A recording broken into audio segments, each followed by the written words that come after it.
Welcome. Please like and share if you find this video helpful. This is going to be an introductory to carving and beveling of leather. Here I'm casing the leather, getting it damp so we can actually work with it and have it take impressions and allow us to carve it. I like to flip it over and actually get it damp on the backside, that way we can get the moisture content to something reasonable and keep it there. Moisture content is going to be dictated by the color of the leather. You want it damp, you don't want it sodden. If you get it too wet, you're going to damage the leather. If you have it too dry, your blade will skip through the leather. Once you get the leather to the right dampness, you can start to do your impressions. Basically what we're going to do now is carve it. What we do is we use a swivel knife. This is a swivel knife. It has a ceramic tip. Once you have the moisture content correct, it will glide through the leather pretty easily. When using the swivel knife, you want to make sure that you have even pressure on the blade pushing into the leather throughout the entire cut from start to finish. Now normally when you're working with a swivel knife, you'll have guidelines that you've transferred over on transfer film that you will trace into the leather. I'm doing freehand just for the simple fact that this is basically a doodle. You don't really want to do freehand until you get a little bit of skill. Take your time, be patient. As you can see in the picture here, we've got a nice smooth even line all the way through. That's what you get when you use even pressure with your swivel knife. So we're going to put in a few extra lines, give us something to bevel on. Again, this is just a doodle. It's not a biggie.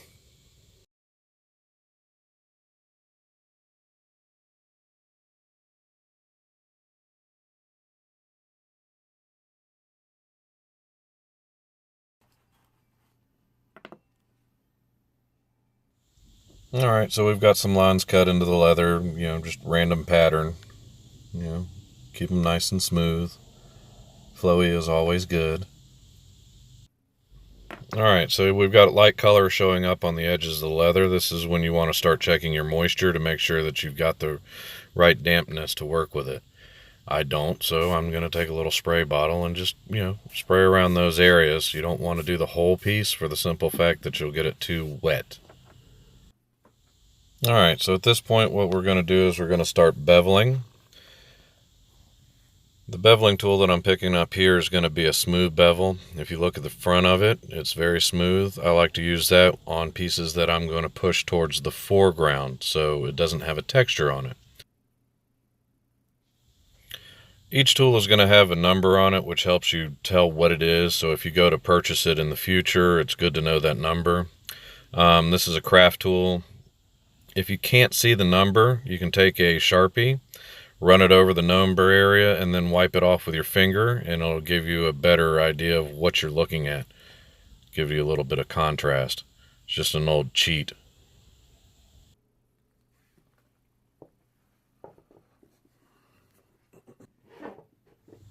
Alright, so we're going to color in on the back portion of this to highlight the numbers so you guys can hopefully see them a little bit better. Don't be an idiot like me. Never draw on your tool on the piece of leather that you're working on. If you get Sharpie on there, you'll never get it off.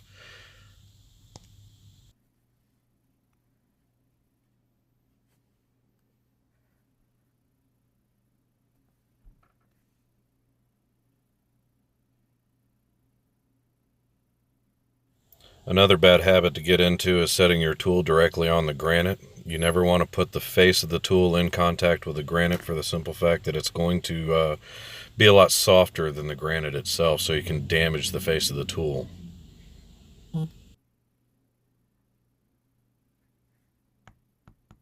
Alright, we've got all of our line work done. We're ready to start beveling. The leather's got a good moisture content to it.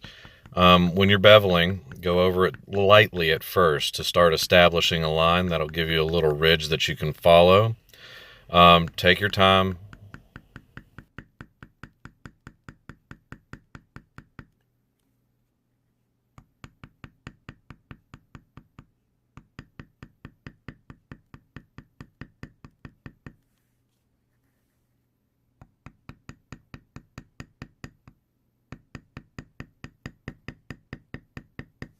Your beveling tool basically looks like an upside down door wedge. You want the edge that protrudes farthest off the face of the tool to line up with the groove that you've cut with your swivel knife. And then gently tap it with your hammer and slowly walk it down that line.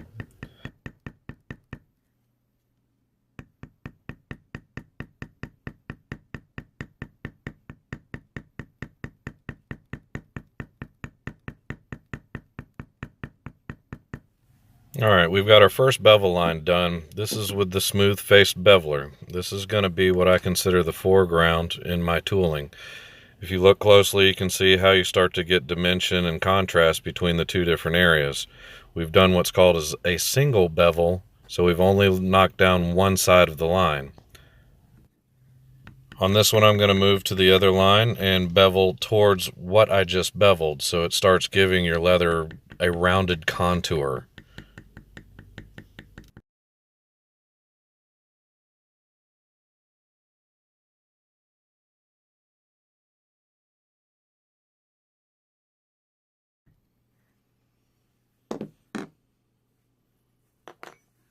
Alright, so we've beveled the inside lines here. As you can see, it starts to look kind of rounded.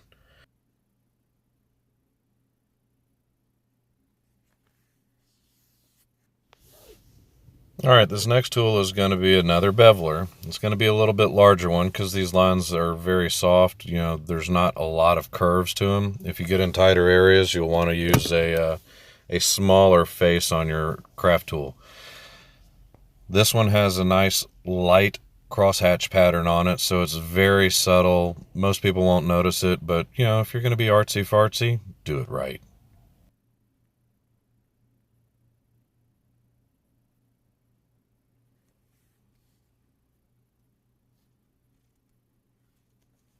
Now, we're going to bevel on the line that we just beveled on. If you look closely, you can see how I've got it nestled right up to the line that I just beveled. I'm going the opposite way, and this is referred to as a double bevel. You need to be real gentle when doing this. This takes a little bit of finesse and skill, and sometimes you'll need to do what's called toeing the tool, where you tilt it at an angle a little bit to kind of hit away from the line that you just beveled. It takes practice, but it's worth it.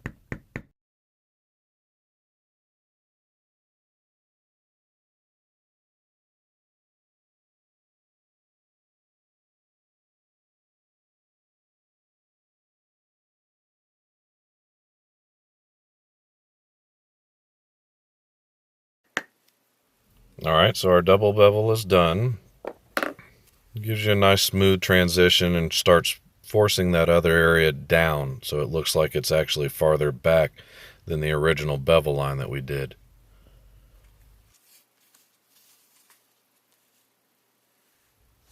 And now we're going to double bevel this line. Remember, just put the toe into the line and go forward, walking the bevel.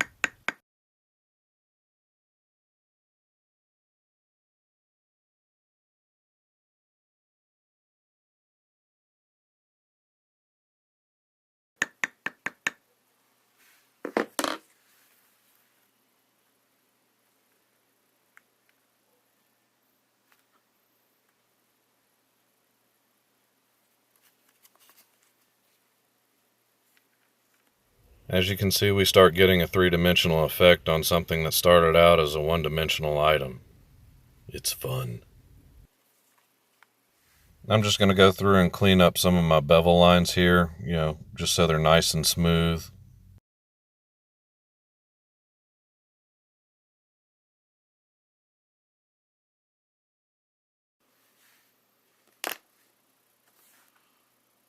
Alright, so we're going to move over to a coarser grained beveler.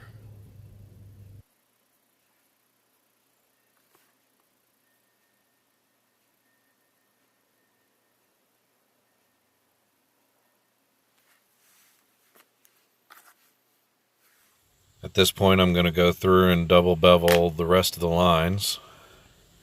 Get that finished up.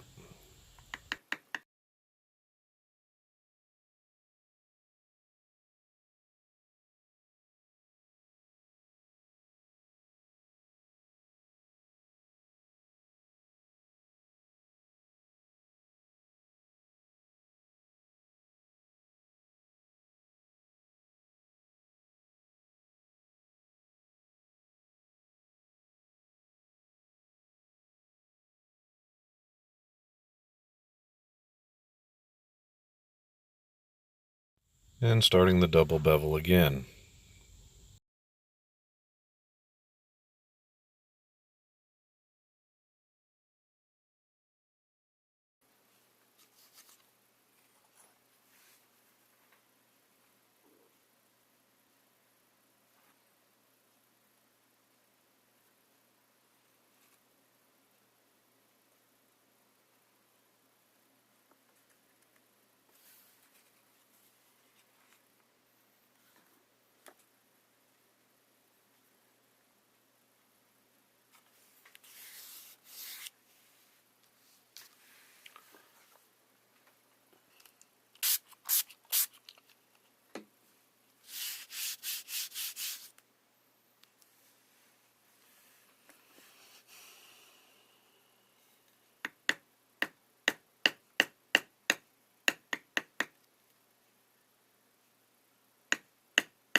At this point, I've decided that I'm going to put a border on this piece just to kind of make it look nice.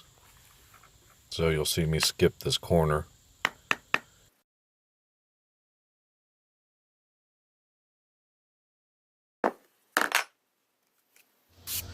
And we're going to case the leather and get it ready to use a swivel knife, followed up with a beveler to do the border around the edge.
Alright, this next tool is an undercutter. So what we're going to do is go through on our previous bevel line on this outside edge and undercut. What that'll do is give you a very hard contrast between foreground and background. We're going to turn the background into just that.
Alright, so see what the undercutter does? You got a nice little hard cut underneath the swoopy lines.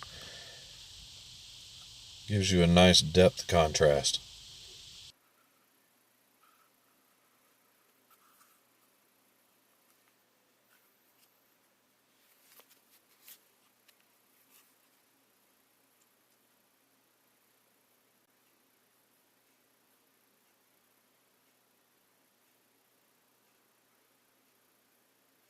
Morning.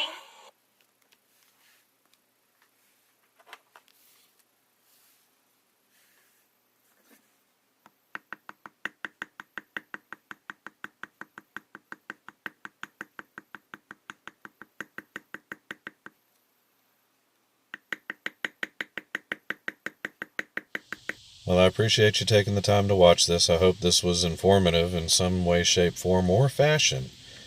Please subscribe and like if you think this was a good video. This is my first one, so thanks for watching. We'll finish this up tomorrow, I hope. Have a good day.